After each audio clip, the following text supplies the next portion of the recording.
Associate sponsor UltraTech cement. नाही, कोणाचं काय नियोजन सुरू आहे हे मला नाही माहिती. सरकारचं काय नियोजन सुरू आहे, सरकारनं काय ठरवून सांगितलं याबद्दल मला नाही माहिती. आमचं ध्येय क्लिअर आहे, आमच्या लक्षात आलं आहे कोणचे आंदोलनं कशासाठी. आमचा फोकस क्लिअर ठेवला आहे आता आम्ही की ओबीसीतून आरक्षण, आपल्या लढ्यावर आपण लक्ष द्यायचं. कोण काय बोलतंय त्यांच्याकडे लक्ष द्यायचं नाही. काल गिरीश महाजनही म्हणाले की सगळे सोयरे करणं शक्य नाही. आज प्रकाश आंबेडकर जे तुमचे सतत पाठीराखे होते ते म्हणतायत की मराठ्यांना वेगळं आरक्षण द्यायला पाहिजे, वेगळी टक्केवारी द्यायला पाहिजे, ओबीसीतनं वेगळ्या प्रवर्गातून. वेगळ्या प्रवर्गातून पण कोणत्या? ओबीसीतून वेगळा प्रवर्ग करून की 50% वर म्हणलेत. वेगळा प्रवर्ग कसा म्हणलेत पण हे महत्त्वाचं आहे. ओबीसीतून 50% आताच वेगळा प्रवर्ग करून द्या म्हणलेत का कसं? तर ठीक आहे, त्यांनी काय म्हणावं ते त्यांचा भाग आहे. आम्हाला आमची जे हक्काचं आहे हे बघा, मी तुम्हाला क्लिअरच सांगतो की मराठा समाजाचं आरक्षण हे ओबीसी आरक्षणात येईल, ते कोणाचं हिसकावून घेत नाही. सगळ्यात महत्त्वाचं 50%च्या वर द्या खाली द्या म्हणण्याची आवश्यकताच नाही. कारण एकतर जाहीररीत्या आहे की देश स्वातंत्र्य नव्हता त्याच्या आधीपासूनचं मराठ्यांचं आरक्षण आहे आणि ते कागदपत्री रेकॉर्डला आहे. दुसरी गोष्ट, जी ओबीसीची यादी झाली आरक्षण देण्याची त्या 83 क्रमांकाला मराठा आणि कुणबी एकच. ह्या कायदेशीर बाजू आहेत, तरीही आम्हाला आरक्षण नाही. आम्ही कोणचं आरक्षण वेगळं मागतोय? आमचं आहे ते रेकॉर्डला जे आहे ते आम्ही आरक्षण मागतोय, ते आम्ही घेणार आहे. कोणी काही म्हणलं तरी आमचा रस्ता क्लियर आहे, आम्ही ओबीसीतून घेणार आहे आणि जे रेकॉर्ड आहे त्यानुसार घेणार आहे. हाँ शुक्ला जी, भिजवाना सिर्फ अल्ट्राटेक ही। मान गया बेटा, पर अल्ट्राटेक ही क्यों? आप ही ने तो कहा था कि घर जिंदगी में सिर्फ एक ही बार बनता है। घर एक, मौका एक, इसलिए सीमेंट भी देश का number 1। UltraTech, India's number 1 cement. मग जर आता हैदराबादचं गॅजेट आहे, जर मराठा रेकॉर्डनं स्वातंत्र्य होण्याच्या आधीपासून ओबीसी आरक्षणात येतं, ते आरक्षण आम्ही घेतल्याशिवाय सोडणार नाही आहेत. 83 क्रमांकाला जी ओबीसीची यादी आहे त्याच्यात जर मराठा आणि कुणबी एकच आहे, ते घेतल्याशिवाय आम्ही सोडणार नाही आहेत. जे कायद्यानं आम्हाला आरक्षण दिलं आहे ते घेतल्याशिवाय आम्ही सोडणार नाहीत. त्यांनी कितीही सांगितलं आम्हाला धक्का लागतो नाही लागत, आम्ही तुमच्या अगोदर आरक्षणात आहेत, ते बी 100 वर्ष. त्यामुळं आम्ही ते घेणार आहेत. उगाच इकडे शक्ती वायाला घालण्यापेक्षा तुमच्या आरक्षण मागण्यात तुम्ही शक्ती वायाला घाला, तुमचे पोरं मोठे होतील. इकडे शक्ती वायाला घालून काही उपयोग नाही आणि राजकीय स्टंट करून तर उपयोगच नाही, कारण आम्ही ते मिळवणार आहेत. आणि महाजन साहेब काय म्हणलेत त्यापेक्षा त्यांनी जे सांगितलं आहे त्यावेळेस की मराठा आणि कुणबी एकाचे कायदा पारित करायला आधार लागतो, तर 57 लाखाच्या नोंदी आहेत त्या करा. 83 क्रमांकावरती मराठा आणि कुणबी एकाचे हे कायदे आहेत ते द्या. जर आता म्हणतेतच ते की सगळ्या सोयऱ्यांची अंमलबजावणी टिकणार नाही, याचा अर्थ त्यांना आत्तापासूनच त्यांचा डाव दिसतो, ते टिकू द्यायचं नाही. आमचं हक्काचं आरक्षण हैदराबाद संस्थांचं आहे ते द्या. मराठा आणि कुणबी एकाचे 83 क्रमांकाला ते द्या. आम्ही याच्यापासून आता हटणार नाहीत. एखाद दिवस असं दिसतंय की सगळ्या सोयऱ्याची अंमलबजावणी देऊन उडवण्याचा डाव सरकारचा टाकला आहे. जसं की आमच्या विरोधात सरकारनं आंदोलनं उभा केलेत आता नवीन, तसंच सगळ्या सोयऱ्याला सुद्धा कोर्टात टाकायचं आणि सगळ्या सोयऱ्यांची केलेली अंमलबजावणी ही टिकणार नाही हे आधीच सांगून बहुतेक ते 100% ते उडवणार आहेत. मग आमचा हक्काचं असणार आम्हाला द्या. सरसकट मराठ्यांना मराठा आणि कुणबी आहे म्हणून आरक्षण देऊन टाका, कारण तसं कायदाच सांगतो. सगळे सोयऱ्यामधून देणं शक्य नाही असं ते म्हणतात आणि तेच अनेकदा एकीकडे सरकार म्हणतंय की तुम्हाला 1 महिन्यात हे देऊ, दुसरीकडे ते पण सत्तेत आहे, मंत्री आहे असं म्हणतात. हे शक्य नाही म्हणण्यापेक्षा ते देणार आहेत आणि तेच उडवणार आहेत, याचा अर्थ असाच होतो. जसं की त्यांनी 13% आरक्षण दिलं होतं, घातलं पण त्यांनीच. 16% आरक्षण दिलं होतं, त्यांनीच घातलं. आता हे 10% दिलं. बघा डाव सांगतोय मी, हे जाणून बुजून माझ्या मराठा समाजाला माहीत होणं गरजेचं आहे. आता 10% आरक्षण दिलं, देण्याच्या अगोदरच याचिका दाखल झाली होती. आरक्षण देण्याच्या अगोदरच याचिका दाखल केली होती रद्द करण्यात यावं म्हणून.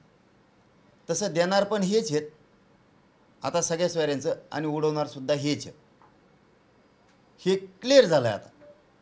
कारण पुन्हा एकदा मराठ्यांना गोड बोलून सरकारनं दोन्हीकडून बी डाव साधायचं सुरुवात केली. मराठा ओबीसी वाद लावून मोकळे झाले आणि आता सगळ्या सोयऱ्याची अंमलबजावणी द्यायचं म्हणायचं आणि उडवायचं हे काम त्यांचंच आहे. आमचं हक्काचं आरक्षण आहे, हैदराबाद संस्थांमध्ये ते द्या. 83 क्रमांकाला मराठा आणि कुणबी एकच आहे, हे कायद्याने सांगितलेलं आहे, ते द्या. नसता तुम्हाला सुट्टी नाही. तुम्हाला वाटत असं ना आम्ही आत्तापासूनच धावसा द्यायला ते टिकणार नाही, मग मराठे मागं सरकत येईन. आम्ही मागं सरकत नाही सगळं घेतल्याशिवाय. कोणाला आंदोलनं करायचं कोणाला नाही करायचं त्याचा भाग आहे. तुम्ही तुमच्या पद्धतीनं करा, तुम्हाला अधिकार आहे. आमच्या पद्धतीनं आम्ही करणार आहेत, पण आरक्षण मात्र ओबीसीतून घेणार आहे, त्याशिवाय सरकारला सुट्टी देत नाही. मग वेळ प्रसंगी 288 उभा करायची का 288 पाडायची याच्यावर मराठी निर्णय घेणार, पण तुम्हाला मग घरी पाठवणार. काहीतरी तुम्ही चाचपणी सर्वे पण केलेला आहे काही जागांवर, ते काय आहे? सुरू आहे का नसावं सुरू. सगळ्याच्याच चाचपण्या सुरू झाल्यात. कुणी तर आधीच दाखवायला लागलं मी येणार आहे म्हणून. मग आम्ही काय कच्चे आहेत का? आम्ही काय करू नये? तुम्ही जर असं सांगायला लागले, एकीकडून देवेंद्र फडणवीस साहेबांनी सांगायचं आपण असं करूयात, आणि दुसरीकडून त्यांच्याच ते पेंद्या सुदामे असल्यासारख्या जोडीतला मित्र त्यांनी सांगायचं सगळ्या सोयर उडीणार आहेत. ते पेंद्या सुदामे होते ना दोघंजणं, ते मित्रले दोघं पोहे खात होते रातची दोघंजणं. तसं त्यातल्या एका मित्रांनी सांगायचं आम्ही तुमच्या पाठीशी आहेत, आणि फडणवीस साहेबांवरती मी कालही शब्द वापरणं आधी वापरला की आता पुन्हा एकदा मराठ्यांनी विश्वास टाकला. मग त्यांचा मित्र जर म्हणतो ते उडणार, याचा अर्थ ते उडीणारे. उडणार नाही आहे, सगळ्या सोयऱ्याची अंमलबजावणी उडणार नाही, पण ते उडीणार आहेत 100%. आजच सांगतो मी, ते उडीणार. त्यापेक्षा आमचं ओबीसीतलं हक्काचं असणारं आरक्षण सरसकट मराठ्यांना कुणबी म्हणून आरक्षण द्या. ज्याला घ्यायचं ती घेतील. आता कोकणातले म्हणतात आम्हाला नको, ते घेणार नाहीत. इथं का जोर जबरदस्ती नाही. बरं, मराठा आणि कुणबी एकच हे सिद्ध करायला काय पाहिजे तुम्हाला? व्यवसाय मराठ्यांचा शेती आहे. व्यवसायावर जर आधारित तुम्ही आरक्षण दिलं आहे बाकीच्यांना, तर मराठ्याला का नाही? विदर्भातल्या मराठ्यांना त्यांचा व्यवसाय शेती म्हणून तुम्ही आरक्षण दिलं आहे, तर मराठवाड्यातल्या मराठ्यांचा व्यवसाय काय नेमका? शेतीच आहे ना. फक्त पूर्वीचे अडाणी लोक होते ते शेतीला कुणबी म्हणायचे, आणि आता सुधारित शब्द त्यांना शेती आला. म्हणून तुम्ही मराठ्यांना देणार नसाल तर ह्यो मराठ्यांवरती अन्याय. व्यवसायाच्या आधारावरती आरक्षण दिलं गेलं. मग विदर्भातल्या मराठ्यांना कोकणातल्या पठार भागावरती जर कुणबी करणारा म्हणजे शेती करणाऱ्याला जर आरक्षण दिलं, तर मराठवाड्यातल्या राहिलेल्या आणि पश्चिम महाराष्ट्रातल्या काही मराठ्यांना राहिलेलं का आरक्षण दिलं गेलं नाही पाहिजे? नाही, सरकार विरोधात मग आता तुमची रणनीती तयार झाली आहे ना. ते सर्वेचं तुम्ही काहीतरी सांगत होते, काही जणांना सर्वे केले, निवडणुका लढायची तयारी अंतिम टप्प्यात आली आहे, हे सांगा ना. मी जाहीर सांगितलं त्याच दिवशी त्यांना, आम्हाला राजकारणात जायचं नाही आहे, मलाही नाही, माझ्या समाजाला सुद्धा नाही, तो आमचा रस्ताच नाही. पण तुम्ही नाही दिलं तर आमच्या पुढं पर्याय काय? कोणी पण सांगा तुम्ही सुद्धा आम्हाला, आमच्यासमोर पर्याय काय? त्यांनी जर 13 तारखेपर्यंत नाही दिलं, 13च्या नंतर ठरवू आम्ही मराठा समाज बसून. काही तयारी सुरू आहे त्याची? हो, कशी? का नसू नाही? नाही मग कशी बघा, आता कशी सांगितलं होतं तुम्ही तर बाप, मग आधीच पुढचं गाभाळ उघडं करायला द्यात काय? इकायला काय आणलं आधीच सांगत नसतात, बाजारात मांडल्यावर दाखवत असतात. बरं, ते तुम्ही म्हणतायत की आम्ही उमेदवार उभं करणार, ते हाके पण म्हणालेत की आम्ही पण आता 200-250 जागांवर उमेदवारांची तयारी केलेली आहे, बघूयात कोणात किती हे आहे. तुम्ही 1700 करा ना, आम्हाला काय करायचं? 1700 उमेदवार टाका, आम्हाला काय करायचं? तुमचं तुम्ही बघा, आमचं आम्ही बघतो. तुम्हाला लोकशाहीने अधिकार दिला, तुमच्या पद्धतीने तुम्ही आंदोलन करा. आम्ही त्यांना दोषच नाही देतो, त्याच्यामुळं आम्ही त्यांच्यावर बोलत नाही. आम्ही त्यांना विरोधक मानलेला नाही. विरोधक दुसराच आहे. येवल्यात एक बसला आहे, एक मुंबईत बसला आहे, रात्रीतच आमच्याकडून होतो, दुसऱ्या दिवशी परत त्यांच्याकडून होतो. ते स्टंट आहेत सगळे, हरकत नाही. नाही हो, ते काय म्हणायचं तर म्हणू द्या, इथं आमचं क्लिअर आहे. माझ्यावर बोलण्याची जरा यांची कुवत नाही, त्यांच्या टीमने माझ्यासोबत चर्चा केली. तूच कोण आहे मला माहीत नाही, तू मला सांगायला लागलं कुवत नाही फवत नाही. तू गप्पा आणायचं काय बी. आपण आपलं आंदोलन करावं, अधिकार दिलाय लोकशाहीप्रमाणे, आंदोलन करावं बेस्टपैकी. आम्ही आमचं करतोय समाजाला मिळवून देण्यासाठी, बाकीच्या शेंगा ठोकू नये. आम्ही विरोधक मानत नाही, त्याच्यामुळं काय असतं, आपण या पद्धतीने आंदोलन केलं पाहिजे. प्रकाश आंबेडकर असं म्हणाले की जरांगे पाटील यांच्याशी बोलत असताना तुम्हाला असं बोलताना म्हणाले म्हणे की सगळे सोयरीची व्याख्या तुम्ही करून दिली पाहिजे. जोपर्यंत नेमकी व्याख्या होत नाही तोपर्यंत काहीच कळत नाही असं तुम्हाला म्हणाले होते का? हो, आणि आम्ही त्याच वेळेस दिली. आम्ही वाशीला तेच सांगितलं, अगोदरही तेच दिलं. आमच्या व्याख्याप्रमाणे आम्ही रोज सांगतोय सगळ्या सोयऱ्यांची व्याख्या आम्ही दिल्याप्रमाणे घ्या तरच आम्हाला मान्य. त्या दिवशीसुद्धा शंभूराजे देसाई साहेबांना सुद्धा तुमच्या समोर सांगितलं. त्यानंतर सामंत साहेब आले होते, त्या दिवशीसुद्धा आम्ही त्यांना सांगितलं आम्ही दिलेल्या व्याख्याप्रमाणे घ्या, नसता आम्हाला ते मान्य नसणार. हैदराबादचं गॅजेट घ्या, त्यावेळेसही तुमच्यासमोर त्यांनी सांगितलं की आमची एक टीम हैदराबादला आम्ही पाठवतो आहे. म्हणजे आम्ही त्यांना सांगितलेलं आहे, पण ते जर टाळणार असले तर त्याला आमचा नाविलाज आहे. आणि आम्हाला 9च्या 9 मागण्या आहे, ह्या 13च्या आत पाहिजे. तुम्ही 13 नंतर एखादी देणार असाल तर तीसुद्धा आम्हाला मान्य नाही.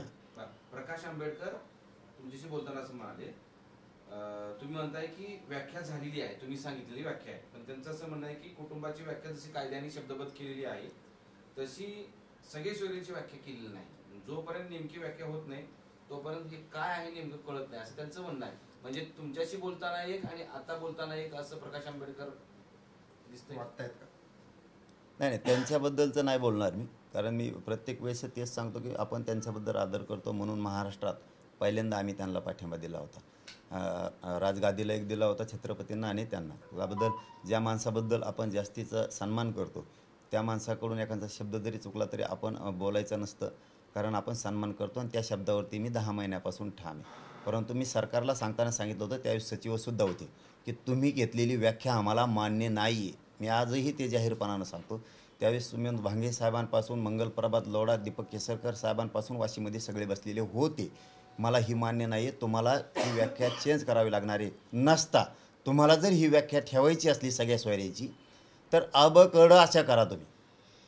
पण आम्ही दिलेल्या व्याख्या, राज्यातून आलेल्या काही हरकती आमच्याकडून आलेल्या मराठा समाजाकडून, त्यांच्यातल्या काही जर तुम्हाला योग्य वाटत असल्या तर त्या पण घ्या, परंतु आम्ही दिलेल्या व्याख्याप्रमाणेच घ्यावं लागणार आहे. तुम्ही प्रत्येक वेळेस जर अशीच जोर जबरदस्तीनं काढल्यासारखी जर अधिसूचना काढणार असाल तर ते आम्हाला मान्य नाही, कारण मग ते टिकणार नाही. हे त्याच वेळेस सांगितलेलं आहे. आणि आज पुन्हा एकदा शंभूराजे देसाई साहेबांना मी आपल्या पत्रकार परिषदेच्या माध्यमातून सांगतो की आम्ही दिलेल्या व्याख्याप्रमाणे घ्या, नसता ते पुन्हा टिकणार नाही तर माझ्या समाजाचं वाटलं होय. आणि हैदराबादचं गॅजेट हे 13 तारखेच्या आत घ्या. बॉम्बे गव्हर्नमेंटचं गॅजेट, सातारा गव्हर्नमेंटचं हे तुम्ही 13 तारखेच्या आत घ्या. देसाई साहेबांना माझी हात जोडून विनंती, 13च्या नंतर आम्ही कुठलीही गोष्ट ऐकणार नाही आहे. आणि 83 क्रमांकाला मराठा आणि कुणबी एकच आहे, म्हणून मराठा आणि कुणबी एकच आहे. हा सुद्धा कायदा 2004ला झालेला आहे, तो दुरुस्त करून तो सुरू करा. परत 13 तारखेच्या नंतर म्हणायला नको की तुम्ही ह्या मागण्यासह, केशच्या मागण्यासह जी सगळ्या सोयरीची अंमलबजावणी आहे तिच्या व्याख्याबद्दल बोलले नव्हते. मी बार बार सांगितलेलं आहे की आम्ही दिलेल्या व्याख्याप्रमाणे पाहिजे तरच माझ्या मराठा समाजाचा फायदा होतो, नाही तर होत नाही. ती अंमलबजावणी आम्हाला मान्य नसणार. सगळे सोयरीचा कायदा होणार, सगळे सोयरीबाबत निर्णय होणार असं सरकार सांगतोय. दुसरीकडे गिरीश महाजन असं म्हणतायत की ते टिकणार नाही. आणि आता तुम्ही असं म्हणतायत की हे सगळं चालू आहे, म्हणजे ते देणार, ते टिकणार नाही, जवळपास स्पष्ट दिसतं आहे.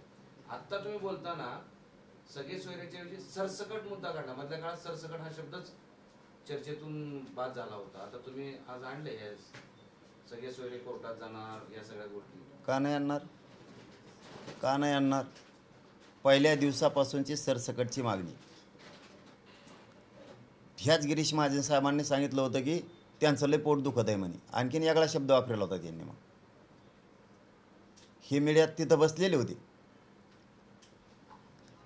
मग सगळे सोयरे टिकतं म्हणण्यासाठी जेच पाठवणार तुम्ही, आणि आता कायद्याची भाषा तुम्ही आम्हाला शिकवणार. म्हणजे याचा अर्थ जजला त्यावेळेस न्यायमूर्ती जे आले होते त्यांना कायदा कळत नाही असं म्हणायचं आहे का गिरीश महाजन साहेबाला? बरं, त्यांनीच पाठवलेले 4 न्यायमूर्ती होते ना. हे देशातलं पहिलं आंदोलन असं की त्या आंदोलनाला जजेस पाठवले सरकारनं. त्याच्यात एक मागासवर्ग आयोगाचे अध्यक्ष MG गायकवाड साहेब पाठवले. म्हणजे जे कायद्यात आरक्षण घालायची तरतूद करतात यांनाही कायदा कळत नाही असं गिरीश महाजन साहेबाला म्हणायचं आहे का?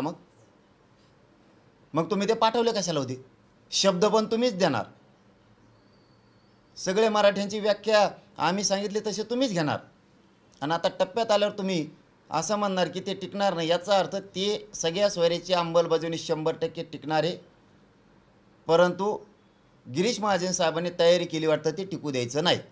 म्हणजे याचा आजच निर्णय आहे की ते आरक्षण टिकून देणार नाहीत. म्हणजे जसं की 16% राणे समितीनं दिलं ते टिकू दिलं नाही यांनीच. त्याच्यानंतर 13% आरक्षण दिलं गायकवाड समितीनं, तेही टिकू दिलं नाही. आता मागास सिद्ध झाला आहे मराठा समाज 10%, तरीही अगोदरच कोर्टात गेलेत. याचा अर्थ हेच टिकू देणार नाही आहेत आणि आता हे टिकू देणार नाहीत. हे क्लिअर झालं आहे. मग आमचं हक्काचंच आरक्षण आहे ना. मराठा आणि कुणबी एकच आहे, सिद्ध करायला काय लागतं माझ्या पुढे येऊन बसा. नेमका मराठा आणि कुणबी एक नाही हे सरकार कशाच्या आधारावर म्हणतंय मग समोर येऊन सांगा. 13 तारखेच्या आत मी सिद्ध करून देतो मराठा आणि कुणबी एकच आहे महाराष्ट्रातलं. नसता तुम्ही तरी सिद्ध करून द्या मराठा आणि कुणबी एक नाही आहे. पण माझ्या समोर येऊन, तिकडे मीडियात गप्पा ठोकू नका, तिकडे बसू, इथं समोर बसा आणि मला सांगा की मराठा आणि कुणबी एक नाही. मी सिद्ध करून देतो मराठा आणि कुणबी एक. सरसकट द्या, ज्याला घ्यायचं ते घेईल. इथं काय जोर जबरदस्ती नाही आहे कोणाला. ज्याला प्रमाणपत्र काढायचं कुणबीच तो काढील, ज्याला नाही काढायचं तो काढणार. ज्याला मराठा म्हणून राहायचं तो मराठा म्हणून राहील, ज्याला कुणबी म्हणून राहायचं तो कुणबी म्हणून राहील. गोरगरीब मराठ्यांचं कल्याण होईल, ज्याला घ्यायचं ते घेतील. हैदराबादचं गॅजेटसुद्धा 13 तारखेच्या आत लागू करा. तुम्ही बदलू शकता, आम्ही का बदलायचं नाही. यांनीच जजेस पाठवले होते त्यावेळेस, हे सुद्धा स्वतः त्या बैठकीला होते. महाजन साहेबसुद्धा, सचिव यांनीच पाठवले, 7 मंत्रीसुद्धा यांनीच पाठवले. म्हणजे जे कायदा मंडळात कायदा तयार करतात त्या विधानसभेचे, त्या विधानमंडळाचे सदस्य तिथं आहेत, सचिव तिथं आहेत. अभ्यासक कायद्याचे आणलेत त्यांनी, घटनेचे सुद्धा अभ्यासक त्यांनीच आणलेत. आणि ते जर आता टिकत नाही म्हणतात याचा अर्थ हे डाव आहे. मग आम्हाला मराठा आणि कुणबी एकच आहे ना. 83 क्रमांकाला कायदा सांगतोय. ओबीसीची ज्यावेळेस यादी झाली त्या यादीमध्ये मराठा आणि कुणबी एकच आहे. कायद्यापेक्षा मोठं कोण? ते घ्या, सरसकट द्या. तुम्ही हटलात आता उडणार आहे म्हणून त्या मागणी, आम्ही का हटायचं नाही. हे बघ, मी जिवंत आहे ना तवर यांच्यात ओबीसीत आरक्षण मराठ्यांना घातल्याशिवाय मी सोडतच नाही. मराठा समाजाला जाहीरपणा सांगतो, आता हे कन्फ्युजन करायला लागलं आपल्याला. टेन्शन घेऊ नका, सगळे सोयरे उडत नाही. मराठा ही 83 क्रमांकाला ओबीसीत आहे. मी जोपर्यंत आहे तोपर्यंत मराठ्यांना ओबीसी आरक्षणात घातल्याशिवाय यांना सोडतच नाही. यांनी कितीही आपल्यात कन्फ्युजन पसरायचे तयारी करू द्या. कारण यांनी आता आंदोलन उभा करायला लावलं आहे. कोणी करायला लावलं हे महाराष्ट्राला माहीत झालं. त्यामुळं यांनी उभा केल्यामुळं आपला मराठा पुन्हा एक झाला. यांना ओबीसीतून आरक्षण घेतल्याशिवाय सुट्टी नाही. यांनी जर नाही दिलं तर 13 तारखेच्या नंतर 288 उभा करायचे का 288चे पाडायचे हे ठरवलं जाणार आहे. देणारेच आपण बनवू, त्या टायमाला कायदा बनवून घेऊ. असं आहे की मुख्यमंत्र्यांचा पक्षाचे नेते तुमच्याकडे येतात आणि ते म्हणतात की सगळे सोयऱ्यासाठी आम्ही 1 महिन्यामध्ये कारवाई करू. आणि त्यात युतीत असलेले भाजपाचे नेते मात्र म्हणतात की ओबीसीतून देणं शक्य नाही. या 2 पक्षाच्या 2 वाक्यांकडे तुम्ही आंदोलक म्हणून कसं पाहता? 13 तारखेपर्यंत तरी मी विश्वास ठेवून पॉझिटिव्हच बघणार एक आंदोलक म्हणून. कारण त्या दिवशी बोलताना फडणवीस साहेबांनी सुद्धा सांगितलेलं आहे आणि शिंदे साहेबांनी सुद्धा सांगितलेलं आहे देसाई साहेबाच्या माध्यमातून की हे आम्ही देणार पण आणि टिकवणार पण. त्यामुळे तुम्ही काळजी करू नका. फक्त संवाद कमी झाला होता. म्हणलं आम्हाला काय कुणी द्या, आम्हाला पाहिजे आरक्षण. हेच मराठी तुम्हाला डोक्यावर घेऊन नसतील, पण नाही दिलं तर मराठी सोपडा साफ केल्याशिवाय सोडणार. आपण स्पष्ट बोललेलो आणि मी समाजाच्या बाजूनं राहणार आहे. मी कोणत्या सरकारच्या आणि फिरकारच्या आणि विरोधी पक्षाच्या पेक्षाच्या बाजूनं राहणार नाही. समाज जे म्हणेल त्या बाजूनं मी राहणार आहे. कारण माझ्यासाठी समाज मोठा हे स्पष्ट सांगितलेलं आहे. आणि दुसरं सांगितलं आहे, मी गप बसणार नाही 13 तारखेपर्यंत. आम्ही आमची तयारी करणार. आम्ही सुरू केलं. दुसरं असं आहे की प्रकाश आंबेडकर असं म्हणतात की हे दोघांना म्हणजेच ओबीसीना आणि मराठ्यांना भिडवत ठेवतील आणि हे विधानसभेपर्यंत भिडवत ठेवतील. नाही मग पडून जाते. भिडवत ठेवते तर पडून जाते. लोकसभेला वर धुऱ्या झाल्या, विधानसभेला होत्या. सोडणार नाही. मी काय सांगितलं, मी समाजाचा आहे, मी कोणाचाच नाही. कितीही त्यांनी प्रयत्न केले गोड बोलण्याचे, विरोधी पक्षांना पण आणि सत्ताधाऱ्यांना पण. त्यांना चुणूक आलेली, मी कोणाचाच नाही. मी माझ्या समाजाशी प्रामाणिक. माझ्या समाजाला जर ओबीसीतून आरक्षण नाही दिलं, सगळ्या स्वऱ्याची अंमलबजावणी देऊन जर नाही टिकेलं तर मराठा यांना कमीत कमी 20 वर्ष तरी रुळावर येऊन देणार नाही. 20 वर्ष तरी रुळावर नाही येऊन देणार. आम्ही वेळ पडले ना उमेदवार उभा नाही करणार, पण धोका दिला म्हणून यांची पूर्ती जिरल्याशिवाय सोडणार नाहीत. मग धोका दिला ह्या शब्दाखाली उमेदवार मराठा समाज उभा करणार नाही, पण यांची पूर्ती जिरवणार, कार्यक्रमच लावणार यांचा. कारण आमचा काय खानदानी राजकारण धंदा नाही, पण खानदानी राजकारण्यांचं कार्यक्रम मग ते कार्यक्रमच लावणार मग आम्ही. ओमराजेंना चपला मारणं सुरू आहे. चलो धन्यवाद. तर ओमराजेंविरोधात मराठा समाज आक्रमक झालाय धाराशिवमध्ये, त्यांच्या फोटोला चपला वगैरे मारणं सुरू आहे. काहीतरी वक्तव्य त्यांनी केलं होतं, त्या विरोधात खूप आक्रमक झालाय समाज. नाही काय मला माहीत नाही, मी बघून घेऊन सांगतो. जे माहीत नाही त्याच्याबद्दल बोलू नये.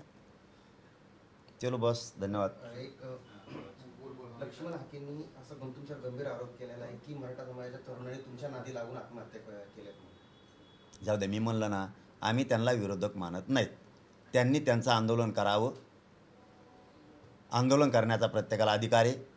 मी आत्तापर्यंत राज्यात 10 महिन्यात एकाही धनगर बांधवांना नेत्याला बोललेलो नाही. ग्रामीण भागातल्या एकाही ओबीसीच्या गावखेड्यातल्या बांधवांना मी दुखवलेलं नाही, कधी आयुष्यात दुखवणार सुद्धा नाही. कारण आम्ही त्यांना विरोधक मानलेलं नाही. ज्या दिवशी विरोधक मानू त्या दिवशी बघू, पण आजपर्यंत मानलेलं नाही आणि पुढेही आम्ही त्यांना मानणार नाही. कारण ही काडी लावून देणारा तिकडं बसला आहे, ते तिकडं बसतं मफलर आडी उडी टाकून आणि इकडं देतं आमच्यात काड्या लावून मोकळं होतं. कारण त्यांचं आरक्षण आम्ही मागत नाही. धनगर बांधवांचं आणि वंजारी बांधवाच्या आरक्षणाला मराठ्यांमुळं धक्का लागत नाही, ते NT-VGNT आहेत. त्यामुळं आमचा त्यांच्यावर रोष नाही. आता ते म्हणतात आम्हाला धक्का लागतो आहे आणि आम्हाला धक्का लागतो आहे, तुमचा आमचा काही संबंध नाही. त्यांनी ही एवढी ताकद धनगर बांधवांना एसटीतून आरक्षण मिळवण्यासाठी लावावी. आत्तापर्यंत धनगर बांधवांना आरक्षणसुद्धा मिळालं असतं आणि गोरगरीब धनगरांचं कल्याणसुद्धा झालं असतं. पण आता त्यांना त्यांचा विचार लकला. त्यांनी काय करायचं त्यांनी ठरवायचं. मी आणि माझा समाज आमचं धोरण क्लिअर आहे की मराठ्यांना ओबीसीतून आरक्षण दिल्याशिवाय मी हटत नाही.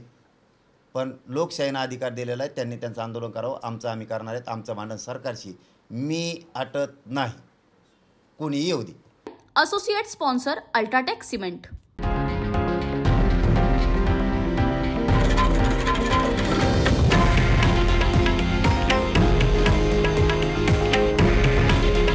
हे आहे देशातील नंबर 1 न्यूज नेटवर्क आणि आपण पाहत आहात TV9 मराठी.